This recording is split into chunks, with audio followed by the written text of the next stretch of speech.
You guys hear me okay today?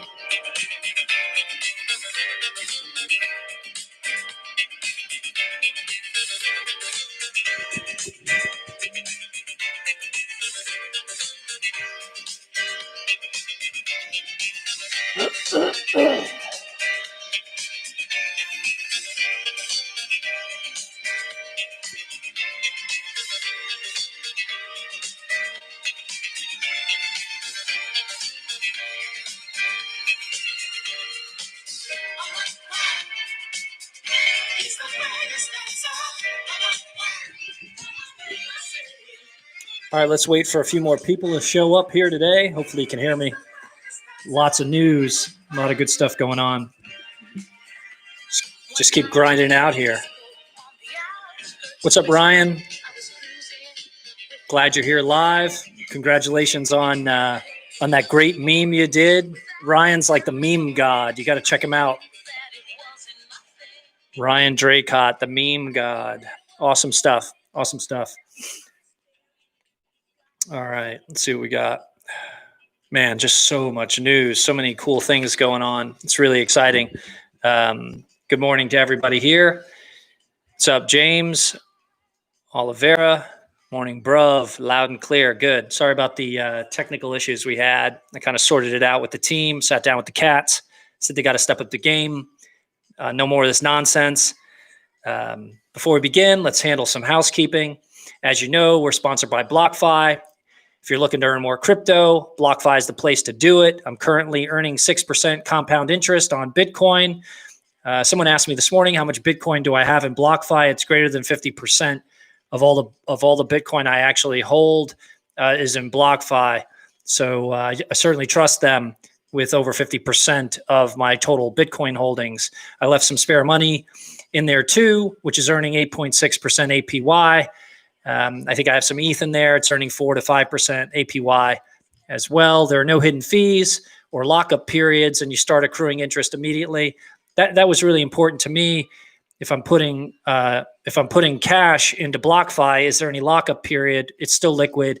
So if I need access to the cash, I can get it. Remember the story I told you all, though, about how banks look at seasoned funds coming out of a digital currency. Sometimes it can get a little squirrely. Banks aren't that smart. Plus, it's easy to use, quick, and extremely secure. It's available on the web. They also have a mobile app. If you're going to use that mobile app, make sure you have your two-factor authentication set up correctly. I'm not a big fan of mobile apps. SIM swap, SIM port, change your password, got your app, got your money. Simple. Don't do that. BlockFi is based in the U.S. They're regulated like a fintech company and backed by folks like Winklevoss Capital, Coinbase, and big venture capital investors, including myself, Morgan Creek Digital. You may have seen some of the news. It's pretty cool. So we actually co-led the round that BlockFi just closed with Valar. That's Peter Thiel's venture group. So we're in a bit of rarefied air. I'm pretty proud of Pomp and Mark and the whole team at Morgan Creek Digital. And we're proud to participate in Zach and Flory's great project. So in conclusion, in my eyes, BlockFi is really one of the best ways to earn more and reach your financial goals faster. So if you want to check them out, I'll post a link up today, and check out BlockFi. Pretty cool stuff. All right, let's jump into some news.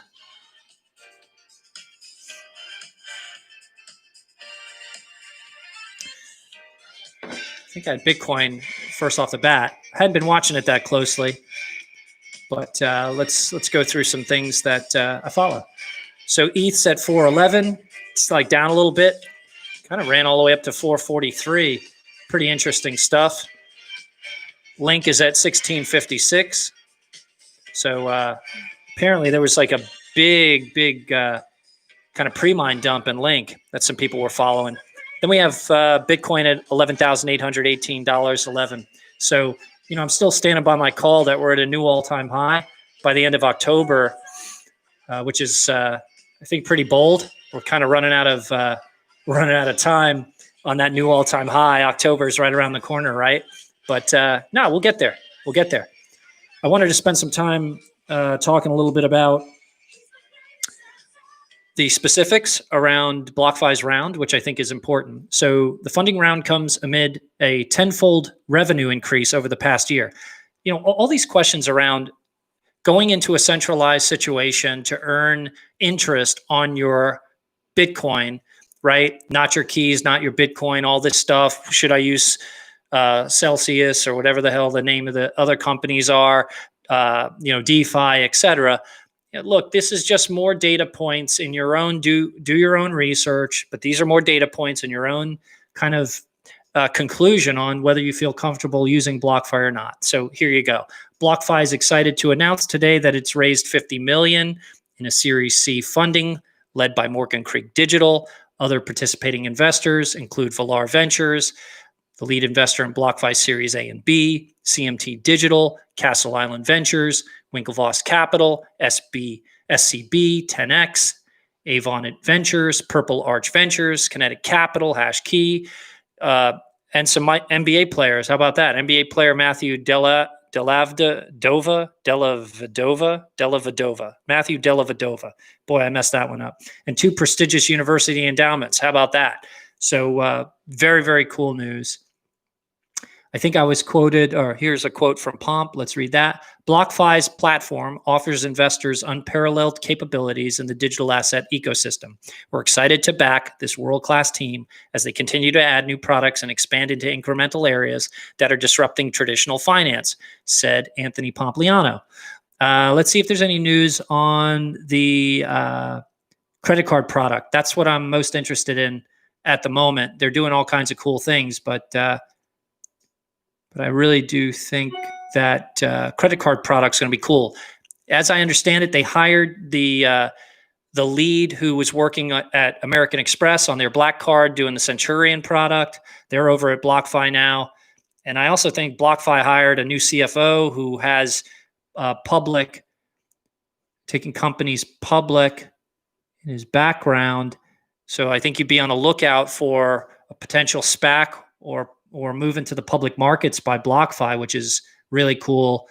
They've got this credit card product that gives you Bitcoin rewards. I can't find information on it, which totally sucks. I was hoping to give you more details on it.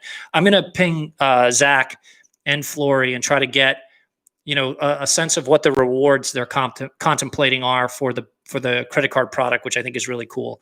And maybe I can share it with you here as some breaking news. So anyway, enough about BlockFi this morning. Very, very cool stuff. Proud of the team, and they just continue to win. So that's super cool. Wow, that's hype. What is this?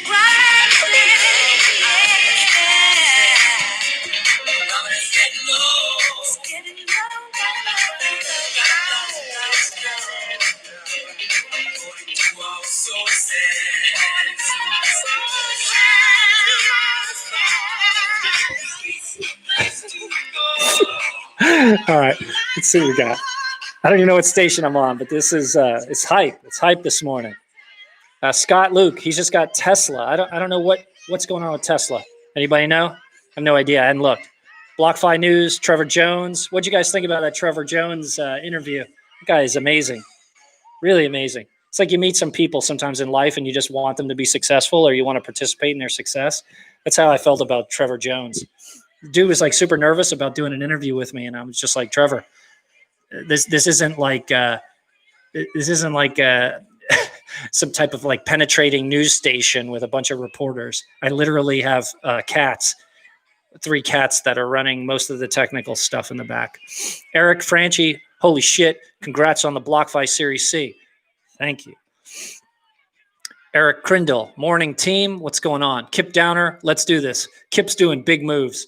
I'm really proud of that guy. I know that he's got a diversified portfolio and a lot of, it's just such a tricky world right now with COVID, and you may have real estate, you may have retail, but that guy's someone that you watch out there. Don McLam, yo. That's my boy. We surfing this weekend? I hope so. It looks like there's some waves. 93 Mischief. Is it worth trading back into USD with inflation policies, or should the game be to accumulate Bitcoin? No, bro. You do not want to be in USD if we're going through inflation. That's exactly where you don't want to be. That's how they steal your money, right? It's like US dollars are meant to spend. If you save US dollars, they steal them from you with all these different inflation mechanisms. And I think there's a plan to increase inflation greater than 2%, 2.2%, something like that. I know the Fed wants to move on inflation. So no, you want to be in assets, hard assets, and good money assets. Good money being Bitcoin, and hard assets, real estate, art, rare Porsches, amazing sweatshirts, things that actually appreciate with time. Good morning, Jason and team from Hugh Meyer. Check out Hugh's work online. He's got a really good podcast too. I like that guy. Thomas Graham, wallet lock feature of BlockFi calmed a lot of my nerves about keeping my Bitcoin there. Yeah, they used to call it whitelisting, but now I think it's called allow listing because we're in this cancel culture. So definitely if you're using BlockFi, allow list your crypto wallet so that it's very difficult to withdraw from BlockFi. You want to put these barriers in place. Some people are like bitching, oh man, it's so hard to get money in and out of BlockFi. Their security features, dumb. And you want security features in place so people aren't just pillaging all your Bitcoin when they SIM swap you and get access to your account. Allow listing notifies you if there's someone trying to withdraw crypto. Plus, if they allow list a new wallet on your BlockFi account, you get notified of it so you can shut that crap down.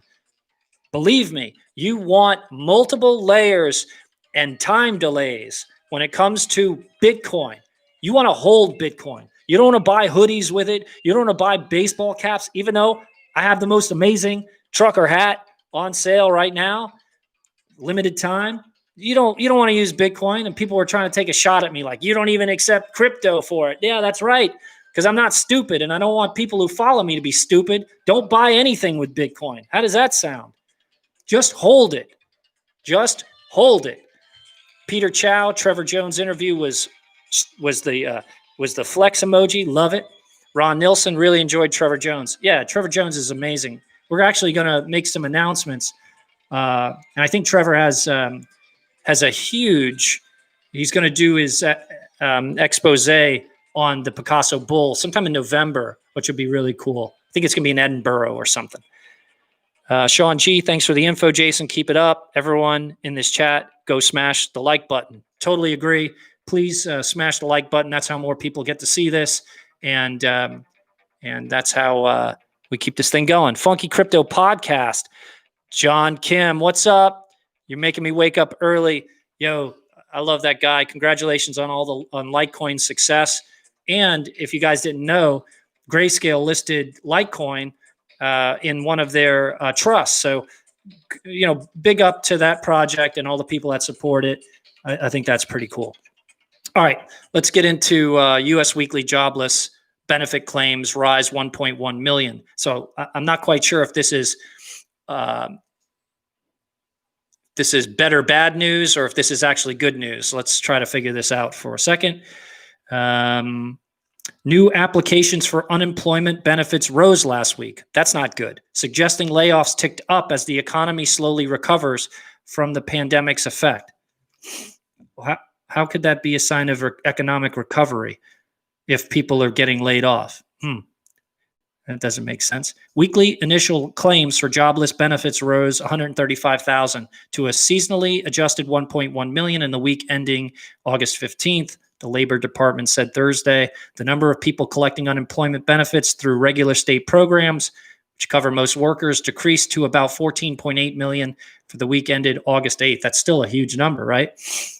But both figures remain above the worst before the coronavirus pandemic. Both figures remain above the worst before the coronavirus pandemic, with the number of people receiving benefits more than double the 6.6 million reached in 2009.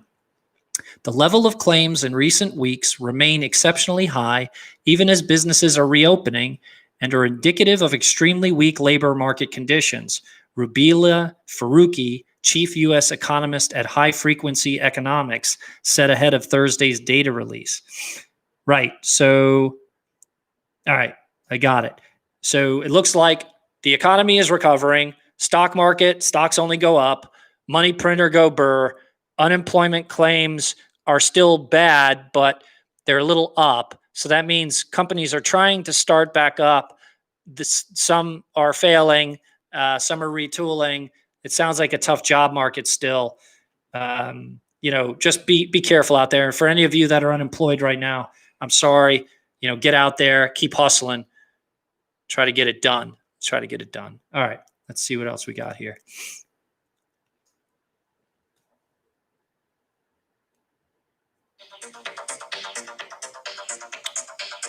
Where's the Putin? I don't know if you guys heard about this, but I thought it was less wild. All right, so one of the things I said is don't drink tea with Putin. For those of you who don't know this, I'm fascinated by global dictators. They're just wild, and if you spend some time learning about them, the things they just pull are extraordinary and crazy, and you can sometimes get some impressions on even countries that aren't run by dictators, how some of those politicians are taking plays out of the dictator playbook when they make certain decisions. That being said, Putin's rival, Alexei Navalny, is in critical condition right now after he drank some tea with poison in it. And I think this isn't the first time this dude's been poisoned. So the Russian, here, this is actually cool. The Russian opposition politician, Alexei Navalny, a fierce critic of President Vladimir Putin and Moscow's political elite, was in critical condition at a Siberian hospital after being poisoned and falling unconscious, his spokeswoman said. So much wrong with what I'm reading right now. Mr. Navalny started feeling ill after drinking tea early Thursday before a flight to Moscow from the Siberian city of Tomsk, Kira Yarmish wrote on Twitter. I think Kim Jong-un or Kim Jong-il, I think it was Kim Jong-un who poisoned his brother or cousin at the airport in Malaysia or something like that. I mean, this stuff is just wild. Big ups to people who are trying to oppose what they believe to be tyranny or oppressive environments. I certainly don't know enough about the geopolitical landscape in Russia and what's right or what's wrong. It's not for me to decide. But poisoning people that oppose your views is wrong. And here at Going Parabolic, we never poison anybody with tea. We would not even think about that. That's just not how you do it. So you can have disagreements. You can hate me. You can hate my views, but just don't slip me uranium or poison my tea. I don't need your nuclear package. You keep that to yourself. Does everyone understand that? Please, let's not poison. She works hard, man. Sometimes you see her sleeping. You're wondering how she sleeps all day and still gets her work done. I don't know. It's all about quality. You don't have to look like you're working hard. Just get the job done, right? Kodama 1021, with the PPP requirements ending soon, would you expect the unemployment numbers to jump back up at the end of Q3? The payroll protection plan requirements, they state you have to spend 40% on OPEX and the balance of it on payroll. When that runs out, you're going to see a lot of zombie companies that have been propped up for the last 5 months tap out. They're retooling now.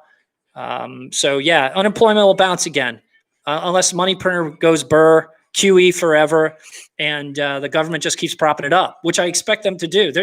There's no way that they're going to let the unemployment numbers jump back up going into this election cycle in November. So just, look, I don't play a high time preference game, so I'm not like day trading or anything, but stock market's going to go up. Unemployment's going to go down.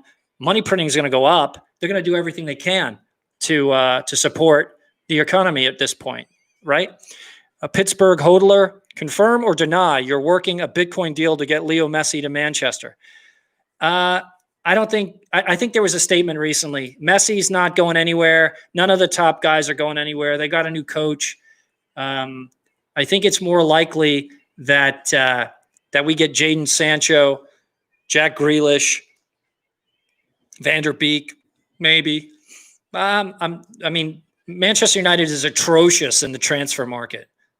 They're the worst, the woat. Worst of all time. We still have Phil Jones, though. Remember that. He just signed a new contract. Woat. Ron Nilsson. I love this. I guess international politics is a full contact sport. Watch your tea, son. Watch your tea. I'm watching my tea. No way I'm drinking tea.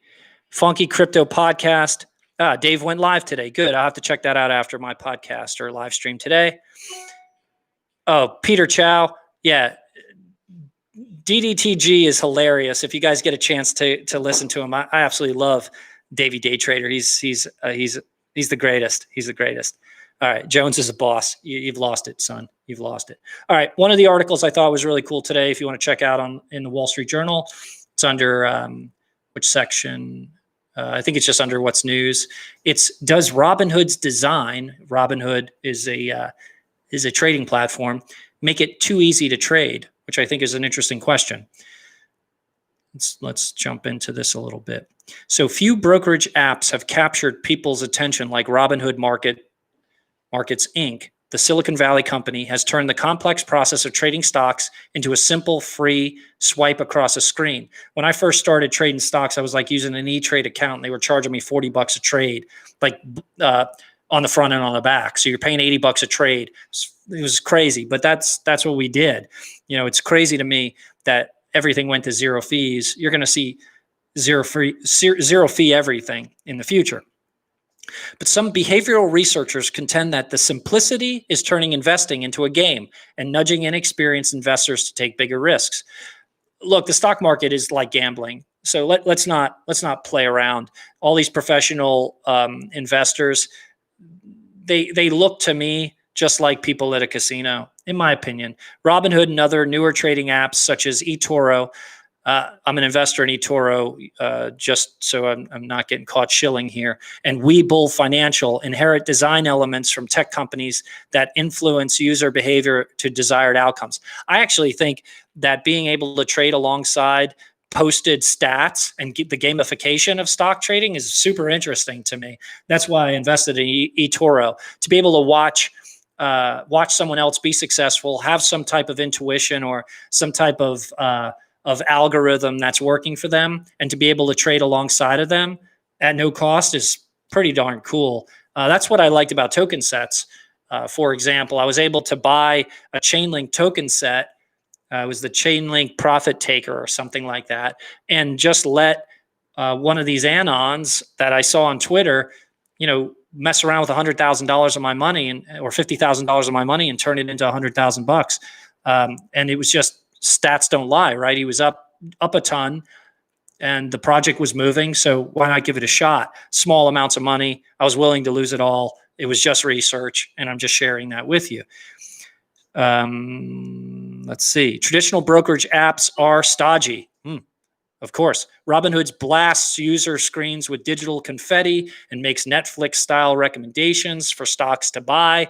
Buttons tapped to buy a stock are bigger and brighter than those for canceling a stock trade. It's amazing, just the shape of a button, the color of a button, the location of a button.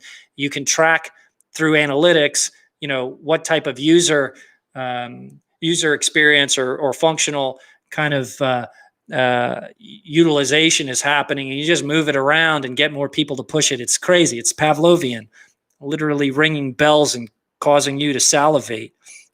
Such cues can exacerbate humans' behavioral biases and can affect investing behavior, said Thomas Ramsoy, a neuropsychologist who is chief executive of Neurons Inc., an applied neuroscience company. Oh, believe me, this stuff is Pavlovian. It's all literally hamsters on a hamster wheel. So do your own research. Try not to react to every bell and buzzer, just like my friggin' computer never stops binging and bonging. It's friggin' annoying, to tell you the truth. I want to shut it all off. I'm waiting for the first person of moderate success to say they don't use email anymore. That person will be an absolute savage. I've already stopped using the telephone. Like, you can't call me and you can't leave a voicemail. I don't take voicemail. And I refuse, if I'm working in an office environment, to use a regular telephone with a phone tree that you leave voicemail on. I will not take a number. When I went to Morgan Creek, I said, no, I won't have a phone number in the office. I won't listen to your voicemail. They were just losing their minds, but I just won't do it. So, at this point, if you know me, you can text me. If you know me, you can try to call me. But if I don't pick up, it's because I don't have your contact information on my phone. And then you can email me. I've got access to email. I hate it. I won't look at DMs on LinkedIn. That's an absolute hot trash bin of wet garbage. LinkedIn is atrocious. I went on Facebook for the first time just recently in years. It's unusable. It's a absolute cesspool of memories and hot takes and insane people, including family members of mine. I just can't use it. Twitter and Twitter DMs. I think they've disrupted everything. So I posted something recently about baseball. I'm not a huge baseball fan any longer. I played baseball in high school. I was a pretty good pitcher, third baseman. They moved me all over the place. Hit a bunch of home runs. Just like to hit the ball. And I saw this article, which was intriguing. So it said the best young player in baseball swings on a 3-0 pitch. And here's why everyone should. Fernando Tatis Jr., the San Diego Padres' 21-year-old shortstop, has emerged as the biggest story in baseball this week for a perplexing reason. He had the audacity to try to do his job as well as he could.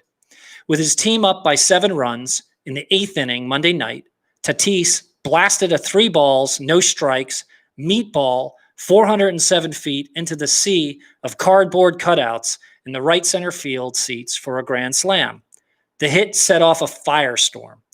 Texas Rangers reliever Ian Gibaut responded by hurling a fastball behind the next batter, all-star third baseman Manny Machado, resulting in a 3-game suspension.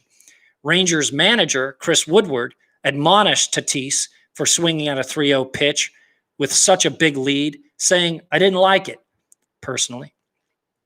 Even Tatis' own skipper, Jace Tingler, called the situation a learning opportunity.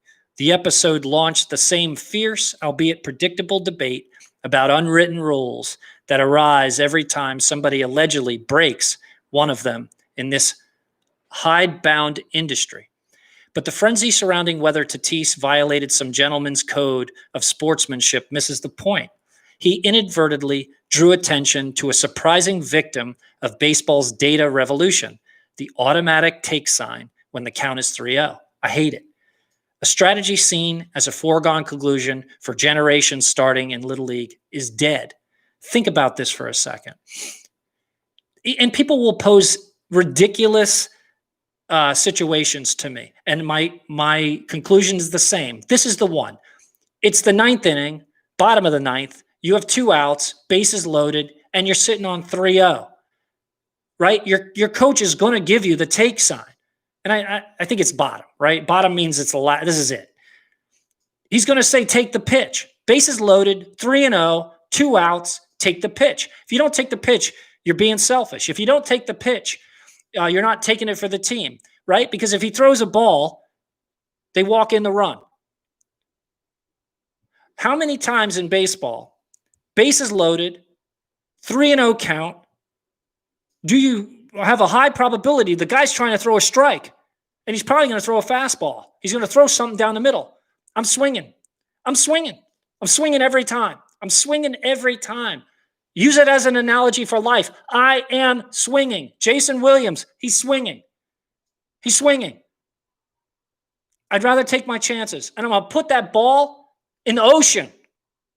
I'm going to put it in the ocean, and we may be in Wisconsin. The ball's going in the ocean. Believe me. And I'd love to talk about this more at some point. I'm swinging. Definitely swinging. Take the shot. I mean, seriously, you're a professional baseball player. Hit the ball. Go for it. I'm not taking a pitch. And believe me, you better sub me or whatever they do. Take me out of the game. Because I'm not taking it. I'm swinging. All right. Let's see what we got before this is over. Pittsburgh Hodler, he's out. Thanks for the entertainment. Yeah, no problem. Francisco Espinoza, forming a partnership LLC with a few friends. Any advice on partnership formation with friends? Yeah. Begin with the end in mind. Remember, money exposes the weaknesses in everything, whether it's relationship, marriage, friendship, partnership, whatever. Even my cats, they're looking at me like, bro, feed me, son. Feed me. You look fed. Where's my food? Remember that. So begin with the end in mind. Make sure you have a partnership buyout agreement in place, whatever structure, LLC, S Corp, C Corp, whatever. Make sure you have an operating agreement that shows how we divorce. And do it while you're still friends, because that's the easiest time to reach amicable conclusions. You don't want to try to negotiate when your buddy thinks you screwed him. That's the big brain talking right there. All right.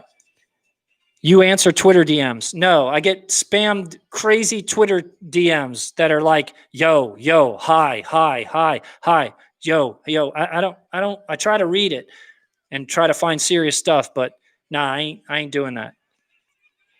Pittsburgh Hodler. See, he's thinking. He said the pitcher shouldn't have got behind 3-0, bases loaded, right? The pitcher was already struggling. He was already struggling. You swing. You just swing. All right, look, we're going to wrap it up today. I'm going to go check out Bitcoin, check out BlockFi. Got some new sponsors coming as well. We're in negotiations. Really excited. And, man, I'm swinging. I'm always swinging. I'm about to swing right now.